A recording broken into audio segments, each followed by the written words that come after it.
ನಮಸ್ಕಾರ ಸ್ನೇಹಿತರೆ, ನಾನು ನಿಮ್ಮ ಮಲ್ಲೇಶ್ ಜೆ. ರೇಷ್ಮೆ ರಾಜ ಯೂಟ್ಯೂಬ್ ಚಾನಲ್ಗೆ ಸ್ವಾಗತ. ಇವತ್ತು ಚಾಕಿಯಾಗಿ ರೇಷ್ಮೆ ಹುಳು ಚಾಕಿಯಾಗಿ 9ನೇ ದಿವಸ, ಅಂದರೆ ಎರಡನೇ ಜ್ವರ ಎದ್ದು 2ನೇ ದಿವಸ. ಇವತ್ತು ಚಾಕಿ ಸೆಂಟರ್ಗಳಲ್ಲಿ ಏನು ಮಾಡ್ತಾರಪ್ಪ ಅಂತೇಳಿದರೆ, ಎರಡನೇ ಜ್ವರಕ್ಕೆ ಕುಳಿತಂಥ ಹುಳುಗಳನ್ನು ನಿಮ್ಮೆಲ್ಲರಿಗೂ ಸಹ ವಿತರಣೆ ಮಾಡ್ತಾರೆ. ನೀವು ಆ ಚಾಕಿ ಹುಳುಗಳನ್ನು ಕೊಟ್ಟ ತಕ್ಷಣ ಹುಳು ಸಾಕಣೆ ಮಾಡುವ ಮನೆಗಳಿಗೆ ಸ್ಟ್ಯಾಂಡ್ ಮೇಲೆ ಹಾಕ್ತೀರಾ. ಆದರೆ ನಾವು ಒಂದು ದಿವಸ ಮಾತ್ರ ಲೇಟ್ ಮಾಡ್ತೀವಿ. ನಾವೇ ಸ್ವಂತ ಚಾಕಿ ಮಾಡಿರೋದ್ರಿಂದ ಒಂದು ದಿನ ಚಾಕಿ ಮನೆಯಲ್ಲೇ ಇಟ್ಕೊಂಡು ಅವುಗಳಿಗೆ ನೆಟ್ ಬಲೆಗಳನ್ನು ಹಾಕಿ ಅದರ ಮೇಲೆ ಸೊಪ್ಪನ್ನು ಹಾಕಿ ಈ ರೀತಿ ಎಲ್ಲ ಹುಳುಗಳು ತಿಂದ ತಕ್ಷಣ ಈಗ ನಾವು ದೊಡ್ಡ ಮನೆಗೆ ಒಂದು ದಿವಸ ಲೇಟಾಗಿ ನಾವು ದೊಡ್ಡ ಮನೆಗಳಿಗೆ ಹಾಕ್ತೀವಿ. ಈ ರೀತಿ ನೆಟ್ ಬಲೆಗಳನ್ನು ಬಳಸಿ ಬೆಡ್ಡನ್ನು ತೆಗಿತಕ್ಕಂಥದ್ದು ತುಂಬಾ ಒಳ್ಳೆಯದು. ಎರಡನೇ ಜ್ವರದಲ್ಲಿ ನಾವು 1ನೇ ಜ್ವರದಲ್ಲೂ ಸಹ ಬೆಡ್ಡನ್ನು ತೆಗಿಬೇಕು, 2ನೇ ಜ್ವರದಲ್ಲೂ ಸಹ ಬೆಡ್ಡನ್ನು ತೆಗಿಬೇಕು.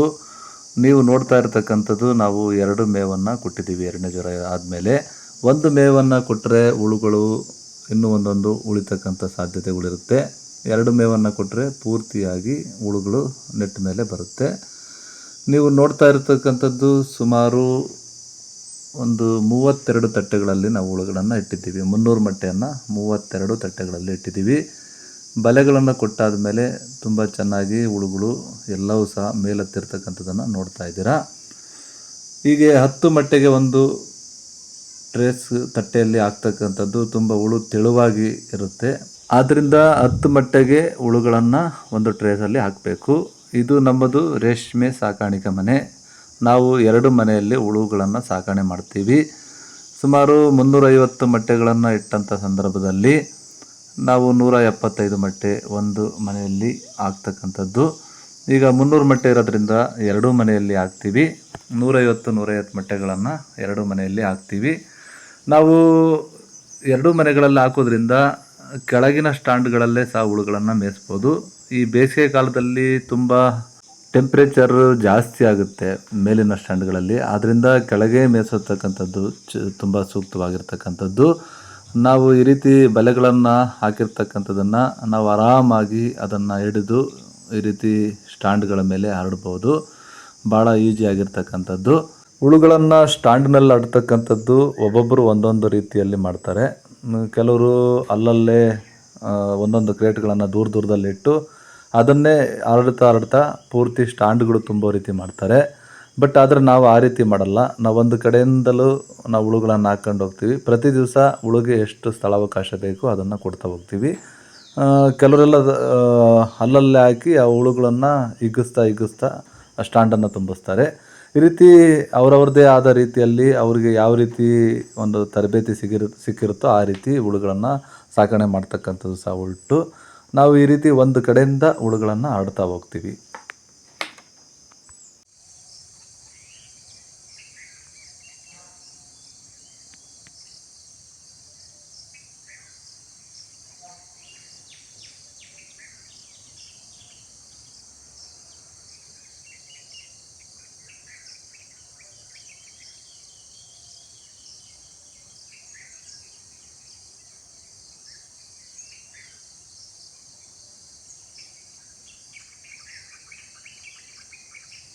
ಮುಂಚೆ ಎಲ್ಲ ನಾವು ಸ್ಟ್ಯಾಂಡ್ಗಳಿಗೆ ಸೊಳ್ಳೆ ಪರ್ದವನ್ನು ಕಟ್ತಕ್ಕಂಥದ್ದು ಅಥವಾ ಬಟ್ಟೆಗಳನ್ನು ಕಟ್ತಕ್ಕಂಥದ್ದು, ಅದ್ರ ಮೇಲೆ ನ್ಯೂಸ್ ಪೇಪರ್ಗಳನ್ನು ಹಾಕಿ ಹುಳುಗಳನ್ನು ತೆಳುವಾಗ್ತಕ್ಕಂಥ ಕೆಲಸವನ್ನೆಲ್ಲ ಮಾಡ್ತಾಯಿದ್ವಿ. ಈಗೆಲ್ಲ ಹಂತವಾಗಿ ಬದಲಾವಣೆ ಆಗಿದ್ದೀವಿ. ಈಗ ಪ್ಯಾರಪಿನ್ ರೀತಿಯಲ್ಲಿ ಸಹ ಈ ಥರ ರೋಲ್ ಪೇಪರ್ ಸಿಗುತ್ತೆ. ಇದು ಬಹಳ ಉಪಯುಕ್ತವಾಗಿರ್ತಕ್ಕಂಥದ್ದು. ನ್ಯೂಸ್ ಪೇಪರನ್ನು ಹಾಕೋದಕ್ಕೆ ತುಂಬ ಸಮಯ ತಗೊತಾ ಇತ್ತು. ಆದರೆ ಈಗ ಈ ರೋಲ್ಗಳನ್ನು ಬರೀ ಒಂದು 5 ನಿಮಿಷದಲ್ಲೆಲ್ಲ ಈ ರೋಲ್ಗಳನ್ನು ಹಾಕ್ಬೋದು. ಈ ರೋಲು ಎಲ್ಲ ಹಂತದಲ್ಲೂ ಸಹ ಸಿಗುತ್ತೆ. 5 ಅಡಿ ರೋಲ್ಗಳು ಸಿಗುತ್ತೆ, 6 ಅಡಿ ರೋಲ್ಗಳು ಸಿಗುತ್ತೆ. ನಾವು 6 ಅಡಿ ನಮ್ಮ ಅಗಲ ಸ್ಟ್ಯಾಂಡ್ಗಳಿರ್ತಕ್ಕಂಥದ್ದು. ಆದ್ದರಿಂದ ನಾವು 6 ಅಡಿ ರೋಲನ್ನೇ ಸಹ ನಾವು ಬಳಸ್ತೀವಿ. ಭಾಳ ಉಪಯುಕ್ತವಾಗಿರ್ತಕ್ಕಂಥದ್ದು. ನೀವೀಗ ನೋಡ್ತಾ ಇದ್ದೀರಾ, ನಾವು ನೆಟ್ಟನ್ನು ಬಳಸಿ ಹುಳುಗಳನ್ನು ಮೇಲೆತ್ಕೊಂಡಾಗ ಒಂದೇ ಒಂದು ಹುಳುಗಳು ಸಹ ಬೆಡ್ಡಲ್ಲಿ ಉಳಿದಿಲ್ಲ. ಈ ಬೆಡ್ಡನ್ನು ನಾವು ಚಳಿಗಾಲದಲ್ಲಿ ಈ ಬೆಡ್ಡನ್ನು ತೆಗೆದು ಹಾಕ್ತಕ್ಕಂಥದ್ದು ತುಂಬ ಸೂಕ್ತವಾಗಿರ್ತಕ್ಕಂಥದ್ದು. ಯಾಕೆಂತೇಳಿದ್ರೆ ಬೆಡ್ಡು 1-2 ದಿವಸ ಈ ಸೈಕ್ಲೋನ್ ಹಿಡಿದಂಥ ಸಂದರ್ಭದಲ್ಲಿ ಒಂದು 2 ದಿವಸ ಬೆಡ್ ಇತ್ತು ಅಂತ ಹೇಳಿದ್ರು ಅದು ಬೂಸ್ಟ್ ಬರ್ತಕ್ಕಂಥ ಸಾಧ್ಯತೆ ಇರುತ್ತೆ. ಅದರಿಂದ ಆ ಬೆಡ್ಡನ್ನು ರಿಮೂವ್ ಮಾಡಿದ್ರೆ ತುಂಬ ಒಳ್ಳೆಯದು. ಈ ರೀತಿ ಅಷ್ಟು ತಟ್ಟೆಗಳನ್ನು ಎರಡೂ ಮನೆಯಲ್ಲಿ ಈ ರೀತಿ 150 ಮೊಟ್ಟೆ 150 ಮೊಟ್ಟೆ ಎರಡೂ ಮನೆಯಲ್ಲಿ ಹುಳುಗಳನ್ನು ಈ ರೀತಿ ಹರಡಿದ್ದೀವಿ. ಈ ರೀತಿ ಹುಳುಗಳನ್ನು ತೆಳುವಾಗಿ ಹರಡಿದ ಮೇಲೆ ಇವುಗಳಿಗೆ ಸೊಪ್ಪನ್ನು ಕೊಯ್ದುಕೊಂಡು ಬರಬೇಕು. ನಿಮಗೆ ನಾವು 2ನೇ ಜ್ವರದಲ್ಲಿ ಎದ್ದಂಥ ಹುಳುಗಳಿಗೆ ಯಾವ ರೀತಿಯ ಸೊಪ್ಪನ್ನು ನಾವು ಕಟ್ ಮಾಡ್ಕೊಂಡು ಬರ್ತೀವಿ ಅಂತೇಳಿ ನಿಮಗೆ ತಿಳಿಸ್ಕೊಡ್ತಾ ಇದ್ದೀವಿ. ನಾವು ಮೊದಲು ಒಂದು ಮೇವನ್ನು ಎಲೆಗಳನ್ನೇ ಸಹ ಬಿಡಿಸಿ ಹಾಕ್ತೀವಿ.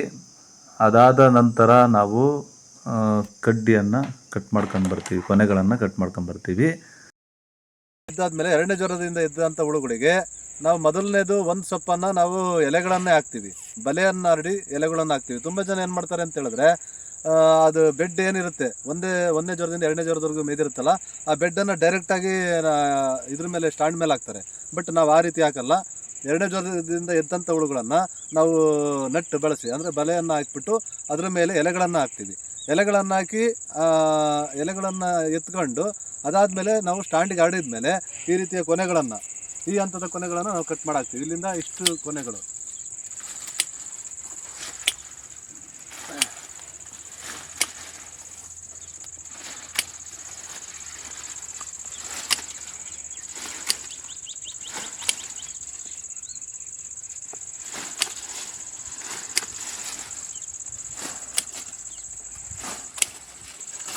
ಫ್ರೆಂಡ್ಸ್, ಈ ರೀತಿಯ ಇಷ್ಟು ಸೊಪ್ಪನ್ನು ಈ ಹಂತದ ಸುಮಾರು ಒಂದು 10 ಎಲೆ ಇರುತ್ತೆ ಅಂದ್ಕೊಳ್ಳಿ.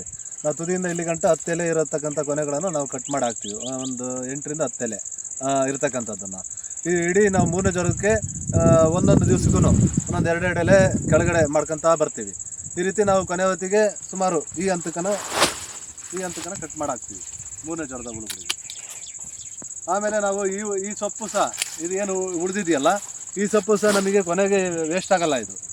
ಇದನ್ನ ಏನು ಮಾಡ್ತೀವಿ ಅಂದರೆ ನಾವು ಲಾಸ್ಟಿಗೆ ನಮ್ಮ ಹುಳು ಹಣ್ಣಾಗೋಂಥ ಸ್ಟೇಜಲ್ಲಿ ಈ ಥರ ಬಲಿಕೆ ಸೊಪ್ಪು ನಾವು 3ನೇ ಹಂತದ ಜ್ವರದವರೆಗೂ ಎಷ್ಟು ಕಟ್ ಮಾಡಿರ್ತೀವಿ ಅದಷ್ಟು ಸೊಪ್ಪನ್ನು ಇದನ್ನು ನಾವು ಚಾಕಿ ಲಾಸ್ಟ್ ಏನು ನಮ್ಮದು 4ನೇ ಜ್ವರದ ಆದಮೇಲೆ 5-6ನೇ ದಿವಸದಲ್ಲಿ ಈ ಥರ ಹಾಕ್ತೀವಿ.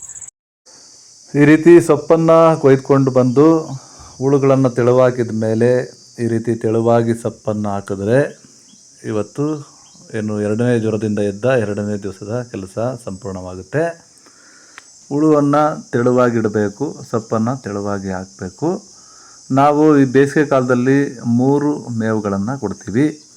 ಯಾಕೆಂತ ಹೇಳಿದ್ರೆ ಟೆಂಪ್ರೇಚರ್ ಜಾಸ್ತಿ ಇರುತ್ತೆ ಮತ್ತು ಹ್ಯುಮಿಡಿಟಿ ಕಡಿಮೆ ಇರುತ್ತೆ. ಆದ್ದರಿಂದ ಬೇಸಿಗೆ ಕಾಲದಲ್ಲಿ 3 ಮೇವನ್ನೇ ಸಹ ಕೊಡಬೇಕು. ನೀವು ಸಹ 3 ಮೇವನ್ನು ಕೊಡ್ತಕ್ಕಂಥದ್ದು ಸೂಕ್ತ. ಸೊಪ್ಪನ್ನು ತೆಳುವಾಗಿ ಕೊಡಬೇಕು. ಇದಾಗಿತ್ತು ಸ್ನೇಹಿತರೆ 9ನೇ ದಿವಸದ ಕಾರ್ಯಗಳು. ಇನ್ನು ಮುಂದಿನ ವಿಡಿಯೋದಲ್ಲಿ ನಿಮಗೆ 10ನೇ ದಿವಸ ಯಾವ ಕೆಲಸಗಳನ್ನು ಮಾಡಬೇಕು ಅಂತ ತಿಳಿಸ್ಕೊಡ್ತೀನಿ. ಅಲ್ಲಿವರೆಗೂ ನಮಸ್ಕಾರ.